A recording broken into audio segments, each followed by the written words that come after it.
Everyone, my name is तनु मिश्रा। कैसे हैं आप सब? आई होप आप लोग सब ठीक होंगे। आज का जो हमारा सब्जेक्ट है वो है लॉ, और आज मैं जो डिस्कस करने वाली हूँ वो है सेक्शन 2A से सेक्शन 2J तक। मैं पूरा डिटेल आप लोगों को एक्सप्लेन करूँगी। मतलब लॉ का जो धारा सब है 2A और 2A से लेकर के 2J तक मैं आप लोगों को पूरा डिटेल एक्सप्लेन करूँगी। सो इस वीडियो के लास्ट तक आप लोग मेरे साथ जरूर बने रहिएगा। अब हम स्टार्ट करते हैं। सेक्शन 2A में मेंशन किया गया है प्रस्ताव के बारे में, प्रपोजल के बारे में। अभी प्रपोजल क्या होता है? जब एक व्यक्ति किसी दूसरे व्यक्ति से किसी काम को करने के लिए अथवा ना करने के लिए कहता है और इस उद्देश्य से कहता है कि वो व्यक्ति उसमें सहमति व्यक्त करे, मतलब वो उसकी बातों को एक्सेप्ट कर ले, उसको स्वीकार कर ले, हाँ में जवाब दे। इस उद्देश्य के साथ पहला व्यक्ति दूसरे व्यक्ति के सामने प्रपोजल रखता है, तो उसे हम प्रस्ताव कहते हैं। ओके, अब एक एग्जाम्पल के थ्रू मैं आप लोग को समझाती हूँ। मान लीजिए मिस्टर ए है, उन्होंने मिस्टर बी से कहा है कि 500 रुपये में मैं अपना पुराना साइकिल आपको दे दूंगा। और उन्होंने मिस्टर बी से इसीलिए कहा है क्योंकि उनको कहीं ना कहीं अंदाज़ा है कि वो 500 रुपये में उनका साइकिल ले लेंगे। अब ये अंदाज़ा क्यों है? क्योंकि उनको पता है कि उनको सेकेंड हैंड, मिस्टर बी को सेकेंड हैंड साइकिल चाहिए, इसीलिए वो उनके सामने प्रस्ताव रखते हैं इस उद्देश्य से कि वो उनको एक्सेप्ट कर ले, उनको 500 रुपये में उनका साइकिल ले ले। ठीक है, और मिस्टर बी उन्हें अगर एक्सेप्ट कर लेते हैं तो ये हो जाएगा प्रस्ताव का स्वीकृति हो जाएगा। स्वीकृति तो अलग चीज़ होता है। पहले आप ये जानिए कि प्रस्ताव क्या होता है। तो जब मिस्टर ए ने मिस्टर बी के सामने में ये प्रपोजल रखा, ये बात कही कि आप 500 रुपये में मेरा साइकिल ले लीजिए, ठीक है, तो ये हो गया प्रपोजल। अब जब मिस्टर बी उसको बोल देते हैं कि हाँ ठीक है, मैं 500 रुपया में आपका साइकिल ले लेता हूँ, तो वो ले लेते हैं, तो वो हो गया स्वीकृति। मतलब उसने उनको प्रस्ताव, उनका जो किया गया प्रस्ताव है, मिस्टर ए के द्वारा जो प्रस्ताव किया गया मिस्टर बी को, तो बी ने उसको एक्सेप्ट कर लिया, तो वो स्वीकृति बन गया। ठीक है, उसे एक्सेप्ट कर ले तो वो स्वीकृति हो गया, प्रस्ताव की स्वीकृति हो गया यहाँ पे। ठीक, ये तो हो गया किसी काम को करने के लिए। मैंने आप लोग को एक लाइन बताया था, किसी काम को पहला व्यक्ति दूसरे व्यक्ति के सामने किसी काम को करने के लिए अथवा ना करने के लिए। ये तो हो गया किसी काम को करने के लिए। साइकिल बेच रहे हैं तो वो लेने के लिए बोल रहे हैं, ठीक है, करने के लिए बोल रहे हैं। लेकिन अब किसी काम को ना करना, ये कैसा आप लोग, इससे ये क्या चीज़ है? तो किसी काम का ना करना मतलब कि मान लीजिए मिस्टर बी जो है वो सिंगिंग बहुत अच्छा करते हैं, ठीक है, गाना बहुत अच्छा गाते हैं। तो एक कंपटीशन है जिसमें वो पार्टिसिपेट करने वाले हैं, लेकिन मिस्टर ए क्या बोलते हैं हमें कि आप पार्टिसिपेट मत करो। तो अब वो भला बिना मतलब का तो पार्टिसिपेट नहीं करेंगे, ऐसा तो नहीं हो, क्योंकि उनको गाने में रुचि है, वो करना चाहते हैं। तो अब मिस्टर ए की बात ऐसे ही तो नहीं मानेंगे। या फिर मिस्टर ए ने जो मिस्टर बी को मना किया है, तो वो भी ऐसे ही नहीं मना किया होगा कि वो उसको एक्सेप्ट करे या ना करे, उनकी बात माने या ना माने, ऐसे नहीं। प्रपोजल होता है कि सामने वाला व्यक्ति उसको उसमें उस बात में सहमति प्रकट करे, इसीलिए उसी व्यक्ति के सामने में प्रपोजल किया जाता है जो उस बात को एक्सेप्ट करे, उसको सहमति प्रकट करे सामने वाले से। ठीक है, तो मिस्टर ए ने जब मिस्टर बी को कहा तो ये सोच कर ही कहा होगा कि वो उनकी बात मान सकते हैं, इसीलिए कहा होगा। तो मिस्टर बी अगर उनकी बात मान लेते हैं तो यहाँ पर कहेंगे कि मिस्टर ए ने मिस्टर बी को प्रपोजल किया था, ठीक है, प्रस्ताव किया है उनके सामने। अब उस बात को मान लेते हैं, अगर बोल देते हैं ठीक है हम पार्टिसिपेट नहीं करेंगे इस कंपटीशन में, तो फिर उनका क्या हो जाएगा? ये स्वीकृति हो जाएगा, प्रस्ताव की स्वीकृति हो जाएगा। और वहीं पे अगर वो मना कर देते हैं, बोलेंगे नहीं हम क्यों नहीं करेंगे, तो फिर वो मना अगर कर देते हैं तो वे अस्वीकृति हो जाएगा। ठीक है, प्रस्ताव का यहाँ पे अस्वीकृति हो जाएगा। ओके, आप लोग समझ गए कि प्रस्ताव क्या है, अब प्रस्ताव की स्वीकृति क्या है या फिर उसकी अस्वीकृति क्या है, ये भी आप लोग समझ गए होंगे। अब लोग जाएंगे सेकंड पॉइंट है, सेक्शन 2B में बताया गया है वचन के बारे में, प्रॉमिस के बारे में। अब ये प्रॉमिस क्या होता है, वचन क्या होता है?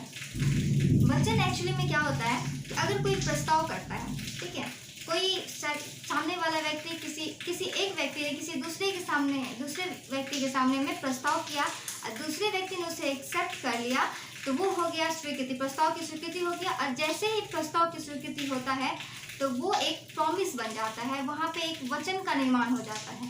ओके, जैसे ही किसी ने प्रस्ताव किया, सामने वाले ने उसे एक्सेप्ट कर लिया, उसने कहा हाँ ठीक है, वो राजी हो गया, उसके बाद से वो सहमत हो गए, तो वहाँ पे वचन बन जाता है। वो वही प्रस्ताव, वही स्वीकृति वचन का रूप ले लेता है, प्रॉमिस का रूप ले लेता है।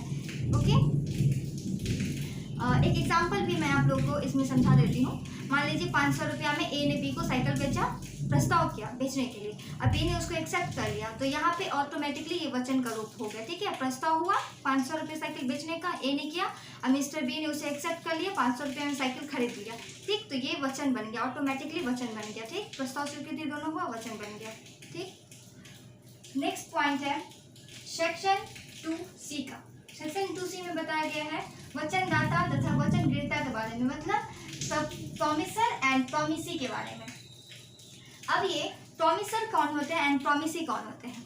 वचनदाता वो होते हैं जो प्रॉमिस करते हैं, ठीक है, और वचनग्रहता वो होते हैं जो उसे एक्सेप्ट करते हैं। एक प्रस्ताव होता है, उसकी स्वीकृति होती है, तो यहाँ पे वचन का निर्माण होता है, और जो वचन करते हैं वो हो गए वचनदाता, मतलब प्रॉमिसर हो गए वो। और प्रॉमिसी कौन है? जो उसे एक्सेप्ट करते हैं, उस वचन को मान लेते हैं, वो प्रॉमिसी हो गए। ओके, नेक्स्ट है सेक्शन 2D में बताया गया है प्रतिफल के बारे में, कॉन्सिडरेशन के बारे में। अब ये प्रतिफल क्या होता है, एक एग्जाम्पल के माध्यम से मैं आप लोगों को एक्सप्लेन करती हूँ। ओके, मान लीजिए 500 रुपया में ए ने बी को साइकिल बेचा, अब बी ने साइकिल ले लिया 500 रुपये में, ठीक है। तो मिस्टर ए के लिए जो पैसा आया, साइकिल के बदले में जो पैसा आया, वो हो गया उनका प्रतिफल, ठीक। और मिस्टर बी को साइकिल मिला, पैसा के बदला में जो साइकिल मिला, तो वो हो गया उनके लिए हो गया साइकिल प्रतिफल, और मिस्टर ए के लिए हो गया पैसा प्रतिफल, ठीक है। प्रतिफल का मतलब होता है कुछ के बदले कुछ, मतलब किसी चीज़ के बदले में कोई दूसरा चीज़ लेना। जैसे कि उन्होंने साइकिल बेचा, तो साइकिल उनका गया, और मतलब बेच दिया उन्होंने, उनके हाथ से गया, और उनके हाथ क्या आया? पैसा आया, साइकिल के बदले में पैसा आया, ठीक। कुछ के बदले में कुछ आया, और इनका पैसा गया तो इनके पास साइकिल आया, ठीक है। प्रतिफल आप लोग समझ गए क्या होता है। नेक्स्ट पॉइंट है हमारा ठहराव, एग्रीमेंट। सेक्शन 2E में बताया गया है एग्रीमेंट के बारे में। अब ये एग्रीमेंट क्या होता है? जब कोई व्यक्ति किसी दूसरे व्यक्ति के सामने प्रस्ताव करता है, दूसरा व्यक्ति उसको एक्सेप्ट कर लेता है, तो वहाँ पे वचन का निर्माण होता है, और वही वचन ठहराव का रूप ले लेता है, ठीक है। ठहराव बराबर होता है प्रस्ताव प्लस स्वीकृति। तो आप लोग यहाँ से ये समझ रहे होंगे कि ठहराव क्या होता है। प्रस्ताव होने से स्वीकृति जब मिलती है, तो स्वीकृति एक वचन रूप लेता है, और वही वचन ठहराव बन जाता है, ओके, एग्रीमेंट बन जाता है। I hope you understand. एक एग्जाम्पल मैं आपको इसका देती हूँ। मान लीजिए कि मिस्टर ए ने मिस्टर बी से साइकिल बेचा 500 में, और मिस्टर बी ने उसे खरीद लिया, ठीक है। तो यहाँ पे वचन बन गया, और यही वचन ठहराव रूप ले लिया। और ठहराव क्यों बन गया? क्योंकि उन दोनों ने एक दूसरे की बातें मान ली, ठीक है। प्रस्ताव पे स्वीकृति हो गया, तो ये ठहराव बन गया। ओके, नेक्स्ट पॉइंट है सेक्शन 2F में बताया गया है पारस्परिक वचन के बारे में, रेसिप्रोकल प्रॉमिसी के बारे में। सेक्शन 2F में बताया गया है पारस्परिक वचन के बारे में, रेसिप्रोकल प्रॉमिसी के बारे में, प्रॉमिसेस के बारे में। अब ये क्या होता है? पारस्परिक वचन क्या होता है? एक्चुअली पारस्परिक वचन किसे कहते हैं? तो पारस्परिक वचन हम उसे कहते हैं, जैसे कि हमने आप लोगों को बताया था कि प्रतिफल के बारे में, कि ए ने बी को साइकिल बेचा, बी ने उसे खरीद लिया, ठीक है। तो मिस्टर ए के लिए जो पैसा आया, वो साइकिल के बदले में जो पैसा है वो उनके लिए प्रतिफल हो गया, और उनका पैसा के बदले में जो साइकिल मिला वो मिस्टर बी के लिए प्रतिफल हो गया, साइकिल, ठीक है। तो वही चीज़ जो है ना, उसी को हम पारस्परिक वचन बोलते हैं, मतलब दोनों के लिए जो प्रतिफल मिला वही दोनों चीज़ उनके लिए वचन हो गया, पारस्परिक वचन कहलाएगा यहाँ पे। ओके, नेक्स्ट पॉइंट है व्यर्थ ठहराव, वाइड एग्रीमेंट। सेक्शन 2G में इसके बारे में बताया गया है। व्यर्थ ठहराव एक ऐसा ठहराव है जो राजनियम द्वारा परिवर्तनीय नहीं कराया जा सकता है, मतलब जिस ठहराव को हम कोर्ट में लेकर नहीं जा सकते हैं, ओके, कोर्ट के सामने पेश नहीं कर सकते हैं, कोर्ट इसे लीगल नहीं मानता है, या फिर जो ठहराव इनलीगल होता है उसे हम व्यर्थ ठहराव कहते हैं। जैसे कि मान लीजिए कोई ऐसा ठहराव करना जो कि इनलीगल है, कहीं पे इनलीगल तरीके से ड्रग्स सप्लाई करना, तो ये तो एक इनलीगल काम है ना, ड्रग्स सप्लाई करना या फिर ड्रग्स लेना, ड्रग्स परचेज करना, ये सारा चीज़ें तो इनलीगल है, तो ये इसमें आ जाएगा, व्यर्थ ठहराव में आ जाएगा। नेक्स्ट पॉइंट है हमारा अनुबंध, कॉन्ट्रैक्ट। अब ये अनुबंध क्या होता है वो हम लोग जानेंगे। ऐसा ठहराव जो कानून रूप से, जिसे कानूनी तरीके से परिवर्तन कराया जा सकता है, जिसे हम कोर्ट में लेकर जा सकते हैं, वो अनुबंध कहलाता है। ओके, अनुबंध क्या है? अगर कोई आपसे पूछेगा अनुबंध क्या है, तो क्या बोलेंगे कि जिस ठहराव को दो लोगों के बीच में ठहराव हुआ है, प्रपोजल हुआ, एक्सेप्ट किया गया, ठहराव बन गया, और उस ठहराव को अगर कोई प्रॉब्लम होता है, कुछ भी होता है, तो अगर आप कोर्ट में लेके जाना चाहते हैं तो कोर्ट में ले जा सकते हैं, तो वो हो गया जो लीगल ठहराव होता है, वो ही अनुबंध होता है, ठीक है। जिस ठहराव को कानूनी द्वारा परिवर्तन कराया जा सकता है वो अनुबंध होता है। ओके, नेक्स्ट है व्यर्थनीय ठहराव। अब ये क्या होता है? व्यर्थनीय ठहराव को इंग्लिश में बोलते हैं वाइडेबल कॉन्ट्रैक्शन। इसका सेक्शन 2I है। व्यर्थनीय ठहराव एक ऐसा ठहराव जो किसी एक ही पक्षकार की इच्छा पर परिवर्तनीय होता है, दूसरा व्यक्ति के दूसरा पक्षकार की इच्छा पर परिवर्तनीय नहीं होता है, उसे हम व्यर्थनीय ठहराव कहते हैं। इसे हम एक एग्जाम्पल के माध्यम से समझते हैं कि व्यर्थनीय ठहराव क्या होता है। जैसे कि मिस्टर ए ने मिस्टर बी को धमकी देकर कहा है कि आप ये काम करो, या फिर किसी काम को करने से मना किया है कि आप ये काम नहीं करोगे, ठीक है। जबरदस्ती करके बी से कोई काम करवा लिया है, या फिर किसी काम को ना करने के लिए उन पर जबरदस्ती किया गया है। यहाँ पे ये व्यर्थ ठहराव माना जाएगा कि ए ने मिस्टर बी को धमका के इलीगल तरीके से उनसे काम करवाया है, तो ये इस जगह पे ये व्यर्थनीय अनुबंध होता है। ओके, नेक्स्ट है व्यर्थ अनुबंध।